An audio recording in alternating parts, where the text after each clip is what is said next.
నమస్కారం vision news కి స్వాగతం. ఈనాటి వార్తలు. ఆదివారం భగవాన్ శ్రీ సత్య సాయిబాబా శత జయంతి వేడుకలను పురస్కరించుకొని భీమవరం భీమేశ్వర స్వామి దేవస్థానం సమీపంలోని శ్రీ సత్య సాయిబాబా మందిరం నందు జిల్లా యంత్రాంగం ఆధ్వర్యంలో సత్య సాయిబాబా జన్మదిన వేడుకలను అధికారికంగా అంగరంగ వైభవంగా నిర్వహించడం జరిగింది.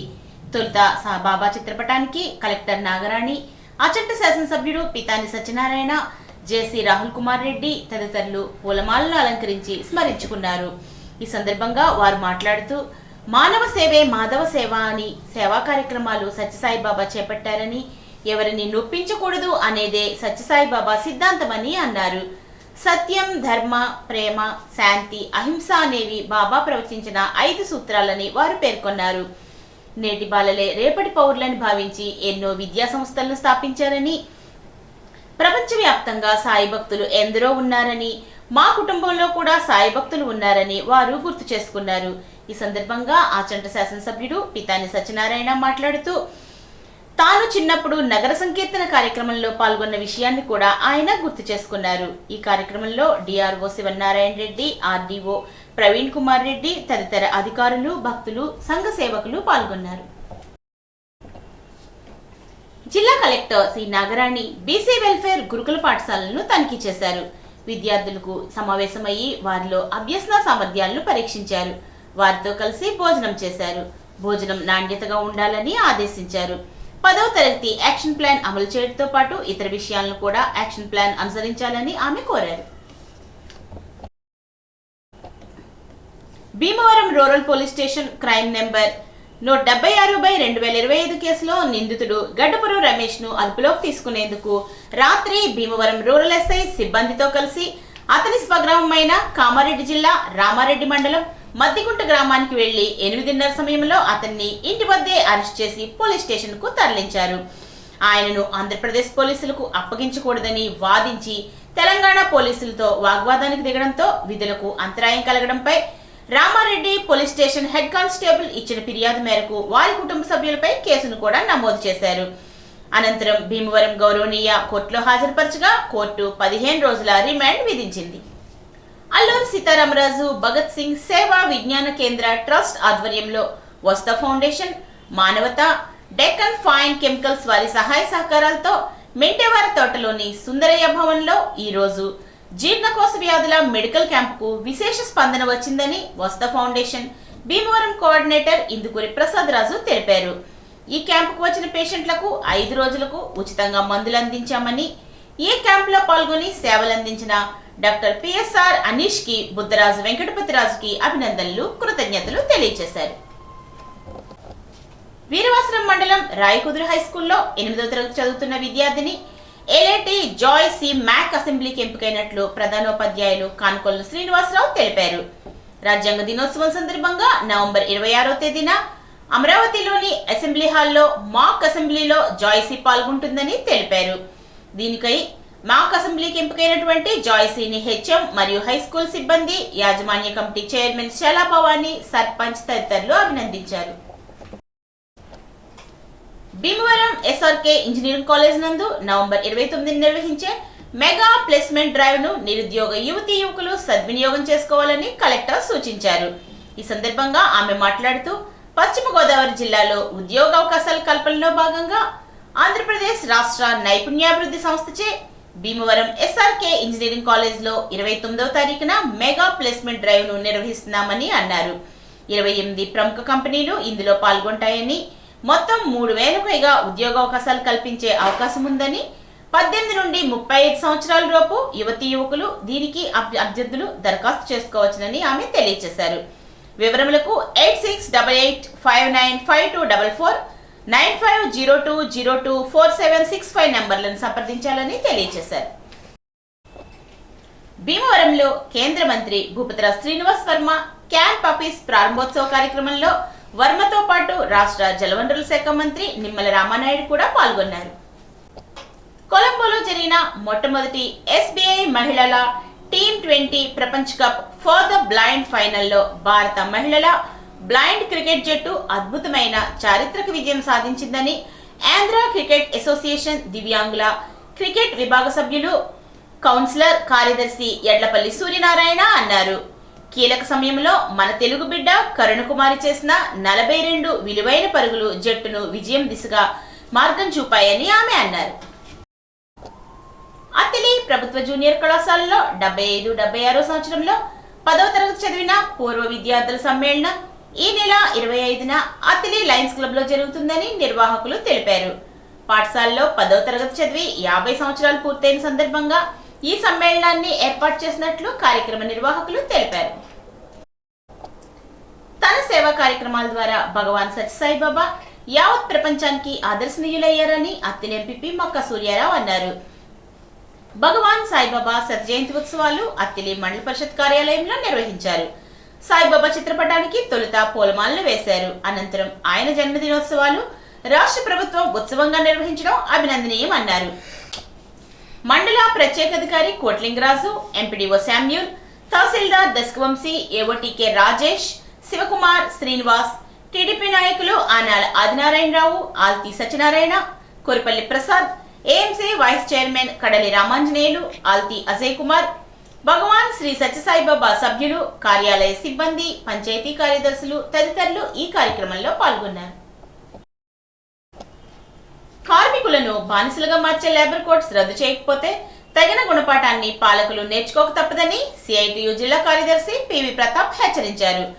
ఆదివారం స్థానిక వాన్బరి పరిశ్రమ వద్ద కేంద్ర ప్రభుత్వం లేబర్ కోడ్స్ నోటిఫై చేయడాన్ని నిరసిస్తూ సిఐటియు ఆధ్వర్యంలో ధర్నా చేశారు. కార్మికులకు నష్టం చేసే లేబర్ కోడ్స్ రద్దు చేయాలని, కార్మిక వ్యతిరేక విధానాలను విడనాడాలని చెప్పని మోడీ డౌన్ అని పెద్ద ఎత్తున నినాదాలు చేశారు. ఈ కార్యక్రమంలో సిఐటియు గార రంగారావు, నాయకులు వల్లూరు వెంకటేశ్వరరావు, గుబ్బల గోపి తదితరులు పాల్గొన్నారు. సత్యం, ధర్మం, శాంతి, ప్రేమ, అహింస వంటి ధర్మాలను ఆచరించి భగవాన్ సత్యసాయిబాబా ప్రపంచవ్యాప్తంగా భగవత్ స్వరూపుడుగా పూజింపబడుతున్నాడని తణుకు ఎమ్మెల్యే ఆర్మిలి రాధాకృష్ణ అన్నారు. ఆదివారం భగవాన్ సత్యసాయిబాబా శత జయంతి వేడుకలను పురస్కరించుకుని ఆయన ఒక ప్రకటన విడుదల చేశారు. మానవ సేవే మాధవ సేవగా భావించి ఎవరిని నొప్పించకూడదు అనే సిద్ధాంతంతో సత్యసాయిబాబా ప్రవచించినటువంటి 5 సూత్రాలు, సిద్ధాంతాలను అందరూ పాటిస్తే ప్రపంచమంతా శాంతిగా ఉంటుందని అన్నారు. దేశ ప్రజలకు త్రాగునీరు, విద్య, వైద్య రంగాల్లో ఆయన ఎన్నో సేవా కార్యక్రమాలు చేపట్టారని అన్నారు. 77వ ఎన్సీసీ దినోత్సవం సందర్భంగా తణుకు మాంటిసోరి పాఠశాలలో 19ABS ఎన్సీసీ ఆర్మీ ఏలూరు వారు సంయుక్తంగా రన్ ఫర్ యూనిటీ అనే కార్యక్రమాన్ని నిర్వహించారు. త్రివర్ణ పతాకంతో 8, 9 తరగతుల ఎన్సీసీ విద్యార్థులు ర్యాలీని నిర్వహించారు. పాఠశాల డైరెక్టర్ అనపతి ప్రకాష్ రావు, ఎన్సీసీ ఉపాధ్యాయులు, విద్యార్థులు ఈ కార్యక్రమంలో పాల్గొన్నారు. ఇరగవరం మండల పరిషత్ కార్యాలయంలో సత్యసాయిబాబా శత జయంతి వేడుకలను ఘనంగా ఎంపీడీఓ శ్రీనివాస్ ఆధ్వర్యంలో నిర్వహించారు. సాయిబాబా పలు సేవా కార్యక్రమాలు నిర్వహించారని, గ్రామాలకు మంచినీరు అందించి ప్రజల దాహార్తిని తీర్చినటువంటి మహనీయుడని ఆయన్ను కొనియాడారు. భగవాన్ శ్రీ సత్యసాయిబాబా శత జయంతి ఉత్సవాల్లో పాల్గొనేందుకు పుట్టపర్తి విచ్చేసిన తెలంగాణ రాష్ట్ర ముఖ్యమంత్రి రేవంత్ రెడ్డికి ఘనత స్వాగతం పలికిన ఆంధ్రప్రదేశ్ రాష్ట్ర పర్యాటక, సాంస్కృతిక మరియు సినిమాటోగ్రఫీ మంత్రి కందుల దుర్గేష్ ఈ రోజు నిడదవోలు నియోజకవర్గం నిడదవోలు మండలం కోరమామిడి గ్రామం నందు నూతన శివాలయ శంకుస్థాపన కార్యక్రమంలో ఆంధ్రప్రదేశ్ రాష్ట్ర పర్యాటక, సాంస్కృతిక మరియు సినిమాటోగ్రఫీ మంత్రి కందుల దుర్గేష్, వారి కుమారుడు కందుల కృష్ణతేజ మరియు బూరుగుపల్లి శేషారావు సోదరుడు బూరుగుపల్లి శ్రీనివాసరావు పాల్గొన్నారు.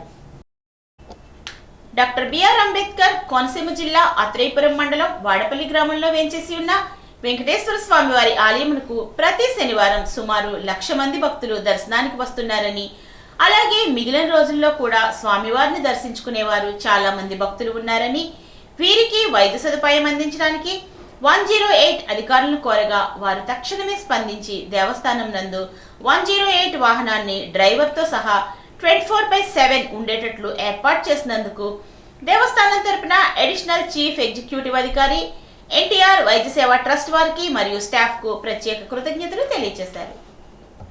వైఎస్ఆర్ కాంగ్రెస్ పార్టీ అధ్యక్షుడు, మాజీ ముఖ్యమంత్రి వైఎస్ జగన్మోహన్ రెడ్డి నిడదవోలు నియోజకవర్గం మాజీ శాసనసభ్యుడు శ్రీనివాస్ నాయుడు ఆదేశాల మేరకు ప్రభుత్వ మెడికల్ కాలేజ్ల ప్రైవేటీకరణ నిరసిస్తూ కోటి సంతకాల సేకరణను ఉండ్రాజవరం మండలం వేలివెన్ను గ్రామంలో మండల జడ్పీటీసీ నందిగం భాస్కర్ రామయ్య మరియు వైఎస్ఆర్సీపీ ముఖ్య నాయకులు, కార్యకర్తలు, అభిమానుల మధ్య నిర్వర్తించారు. కలెక్టర్ కీర్తి చేకూరి శ్రీ సత్యసాయి సేవా సమాజం శత జయంతి వేడుకల్లో పాల్గొన్నారు. ఈ సందర్భంగా ఆమె మాట్లాడుతూ సేవ సమాజ అభివృద్ధికే పునాది అని పేర్కొంటూ యువత ఈ సేవా కార్యక్రమాల్లో చురుగ్గా పాల్గొని సమాజ అభ్యున్నతిలో తమ వంతు పాత్ర నిర్వర్తించాలని సూచించారు. రాజమహేంద్రవరం ఆల్కాట్ గార్డెన్స్ లోని శ్రీ సత్యసాయి బాబా మందిరంలో ఆదివారం ఉదయం జరిగిన సంప్రదాయ పూజా కార్యక్రమంలో కలెక్టర్ పాల్గొని నివాళులు అర్పించారు. సత్యసాయి బాబా సేవా సమాజం ఆధ్వర్యంలో శ్రీ సత్యసాయి మందిరం, శ్రీ సత్యసాయి గురుకుల ఇంగ్లీష్ మీడియం పాఠశాల పరిసరాల్లో ప్రతి నెలా నిర్వహించే భజన, ఆధ్యాత్మిక సేవా కార్యక్రమాలను ఇందులో చేపట్టడం జరుగుతోందని నిర్వాహకులు తెలియజేశారు. 2026-27 సంవత్సరాలకు అక్రిడిటేషన్ కార్డుల జారీ ప్రక్రియ జిల్లా కలెక్టర్ మరియు జిల్లా media accreditation committee chairman collector Keerthi Chekuri Turpugodavari జిల్లాలో పనిచేస్తున్న వర్కింగ్ జర్నలిస్టులు 2 ఏళ్ల కాల పరిమితికి సంబంధించి సమాచార పౌర సరఫరా సంబంధాల శాఖ అక్రిడిటేషన్ కార్డుల కోసం దరఖాస్తులు చేసుకోవాలని కలెక్టర్ ఈ గడువు నవంబర్ 30తో ముగియనున్నందున నూతన కార్డుల ప్రక్రియను ప్రారంభిస్తున్నట్లు ఆమె తెలియజేశారు. అర్హత కలిగినటువంటి జర్నలిస్టులు వెబ్సైట్ ద్వారా ఆన్లైన్లో దరఖాస్తు చేసుకోవాలని అన్నారు. స్థానిక మీడియా సంస్థలు తమ వివరాలను పోర్టల్లో అప్డేట్ చేసిన తర్వాతే జర్నలిస్టులు దరఖాస్తు ప్రక్రియ ప్రారంభిస్తారని, జిల్లా దినపత్రికలు, పీరియాడికల్స్ మరియు కేబుల్ ఛానల్ యాజమాన్యాలు తమ సంస్థలకు సంబంధించి అవసరమైన పత్రాలను పెన్ డ్రైవ్ లో పొందుపరిచి ఒక సెట్ జిరాక్స్ కాపీలతో రాజమహేంద్రవరం జిల్లా సమాచార పౌర సంబంధాల అధికారి కార్యాలయంలో అందజేయాలని సూచించారు. ఆంధ్రప్రదేశ్ రాష్ట్ర ఉప ముఖ్యమంత్రి కొణిదెల పవన్ కళ్యాణ్ యొక్క ద్వారకా తిరుమల మండలం జగన్నాథపురం గ్రామ పర్యటన ఉన్నందున జిల్లా ఎస్పీ ప్రతాప్ శివకిషోర్ ఐపీఎస్ సోమవారం జరగబోయేటటువంటి ఆయన పర్యటనను పురస్కరించుకొని భద్రతా ఏర్పాట్లను పర్యవేక్షించారు. ఏలూరు డీఎస్పీ శ్రావణ్ కుమార్ ఆధ్వర్యంలో అధికారులు ఉప ముఖ్యమంత్రి పర్యటించేటటువంటి మార్గాలు, స్థలాలు, వాహనాల పార్కింగ్ ప్రాంతాలను కూడా పరిశీలించారు. అవసరమైనటువంటి ప్రతి చెక్ పాయింట్ వద్ద నిఘా కట్టుదిట్టంగా ఉండాలని ఎస్పీ అధికారులకు తగిన సూచనలు, సలహాలను ఇచ్చారు. జిల్లా కలెక్టర్ చదలవాడ నాగరాణి పాలకొల్లు ఏరియా ఆసుపత్రిని తనిఖీ చేశారు. రోగులకు అందుతున్నటువంటి చికిత్స, వారికి ఇస్తున్నటువంటి మందులను గురించి అడిగి తెలుసుకున్నారు. వార్డుల్లో పారిశుధ్యాన్ని కూడా ఆమె పరిశీలించారు. కోనసీమ తిరుపతిగా ప్రసిద్ధి చెందిన వాడపల్లి వెంకటేశ్వర స్వామి ఆలయంలో శనివారం 54,05,858 రూపాయలు హుండీ ద్వారా వచ్చినట్లు దేవస్థానం కార్యనిర్వహణాధికారి తెలిపారు. నిత్యాన్నదానం ద్వారా 2,03,48 రూపాయలు, శాశ్వత అన్నదానం ద్వారా 80,928 రూపాయలు, ప్రత్యేక దర్శనాల ద్వారా 8,59,600, విశిష్ట దర్శనాల ద్వారా 17,19,000, తులాభారాల ద్వారా 300, సుప్రభాత సేవ ద్వారా 29,000, లడ్డూ ప్రసాదాల ద్వారా 7 లక్షలు వచ్చినట్లు ఆయన తెలియజేశారు. ఈ వార్తలకు స్వల్ప విరామం.